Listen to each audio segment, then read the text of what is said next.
Need more lighting.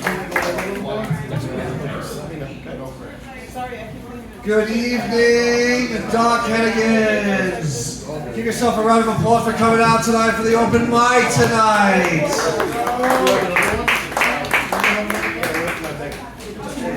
My name is Tom Satula. I read and write poetry.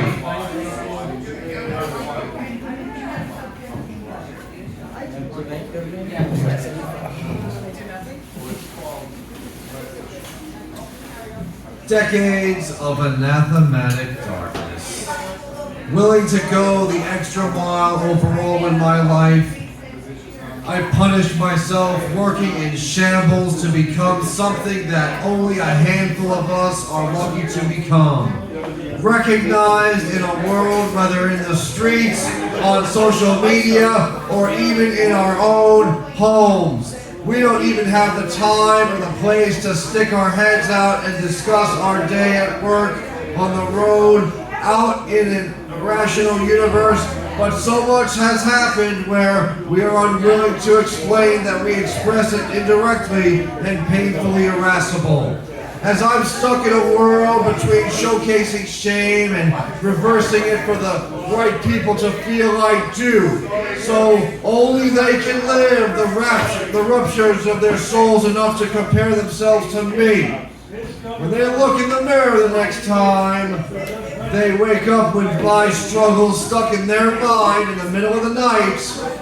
They'll see how I feel, how my friend wrestled me to the ground face first, on the floor in front of his TV set in his bedroom while playing NBA Showdown on Super Nintendo, grinding away at me. They'll see how I feel when I got brutally beaten while pinned to the fence on the playgrounds, breaking out in fear, in tears, and in a timeline of hurt and deep sadness that include rumbling nerves that come ahead.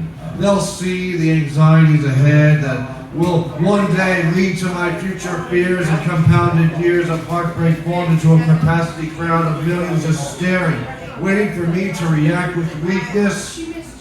People are not worth going the extra mile when all they want to do is damage on you.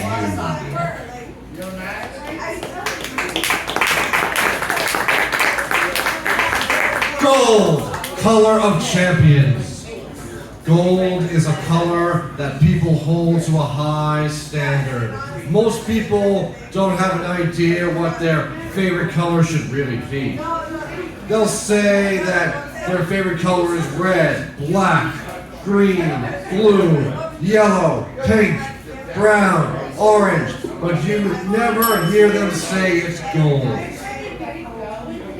Every color you see that people gravitate to, believe it or not, isn't gold, but it should be. Gold is the color of a champion, a winner, a true gladiatorial color of power. It shines through darkness while glaring through honor and brute demonization. Gold is given to those who don't like the color, but play to win.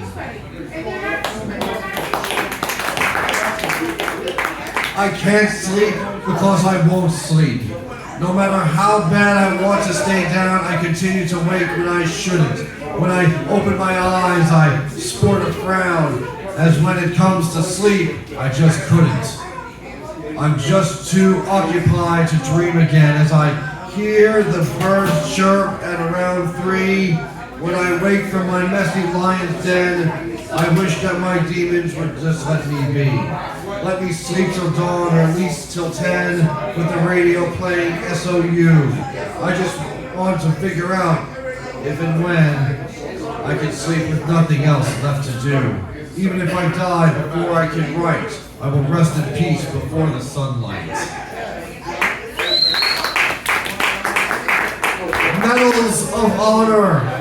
Reclining on the hot beach, all sprawled out, giving me the time to melt its soreness. Soon enough, my spirit begins to sprout, healing from vigor.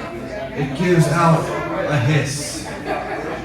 While I want to get up from my deep rest, My mind can't help but to take me to hell. Soaking in the sun, the pain I digest goes from my limbs to my head where I dwell. Looking back at the beatings life gave me, from being pushed hard in the locker room to being tried by that friend I don't see. All these memories sent me to my doom. These medals of honor I have at last, from my back to my soul, heart, chest, or ass. In the waiting room for death, wandering my mind away about being depressed has become a big eternal issue for me. Sometimes I wonder how others feel inside about themselves and their current lives. Sometimes I wonder how I even feel about my own life as I live with constant thoughts about when I'm going to die. I'm at the halfway point where I will ask myself, when will I perish? I'm knocking on death's door, asking the Reaper when he'll come to pick me up, where he says, I'll let you know when I knock on your door. I guess when my number's up, death will let me know, but it's something of a conversation that I want to discuss with him about what death is like. Tell me everything that I should know about what to expect. I'm predicting that I'll drop dead in my sleep on a Sunday afternoon while dozing off on my living room recliner at home, all on my own. Either hunched over, head down with my mouth open, or laid out and reclined on the floor on a chair. If I had to choose when to go or when I'm ready to die, I would say to death, when I'm in so much pain, I can't even move, or I'm all out of money, where I can't make any more, I'm in so much pain. But what exactly is death? Is it literally dying, or is it me being broken for? The Wanderer. Wandering on the island is like swimming in the dark. I'm kicking your feet, treading water, but I don't know where you're going sometimes. Sometimes it's a wonder in itself to explore the burrow, only to know that nobody cares I exist. For instance, taking a bus with air conditioning on one end, but babies screaming, mothers screaming at them to shut up and sit down, slapping them in the face only so they can cry and scream some more on the other hand. Reminds me of the time my mom was scolding me to sit down, only she didn't hit me, thank God. Sure, I lost my temper, but I didn't get hit surprisingly. Beating the streets, sweat bullets at 93 degrees, and trying to catch your breath will have my mind wondering about when this road warrior voyage will end. This is considered training camp in preparing for the vagabond lifestyle, considering this is only running errands to take a drug test for a new job to ensure I'm not a liability. No car, but no problem. But I have to do this. Rain or shine, groggy or perky, running around to piece together a professional identity, not only about who I am, but where I am, but I am where I go. Riding the buses, pounding the pavement, very freestyling, hitting the clubs, diving in the dives, head first to the fire-breathing crowd to relieve me of the ever so sweltering heat. Makes me feel like I just ran a marathon. Finally, damaged goods. Microaggressions are small seeds of pain inflicted on all of us when we least expect it. It's like a walk in the park before it becomes a smell in the city at night with a nervous heart, beating rapidly and rambunctiously, looking around for death hiding behind the bushes to stab you from behind. Or like a stranger in the night that tricks you on the side and then runs right off before he attacks another pedestrian. Or like a bee who stings you on the arm or shoulder with the venom blobs in your bloodstream. They're not too bad, but they're not too good, because a pinch, a scratch, a flick of the ear, a scrape of the knee, a scub of the toe, a snide remark accumulates in deeper waters and uncharted territories of doom.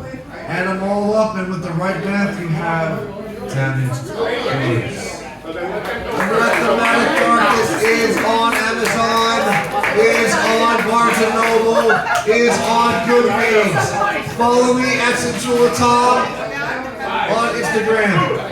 Tom Centula on Facebook, at T.A. Centula on YouTube. Doc Hennigan Tavern. Have a great night.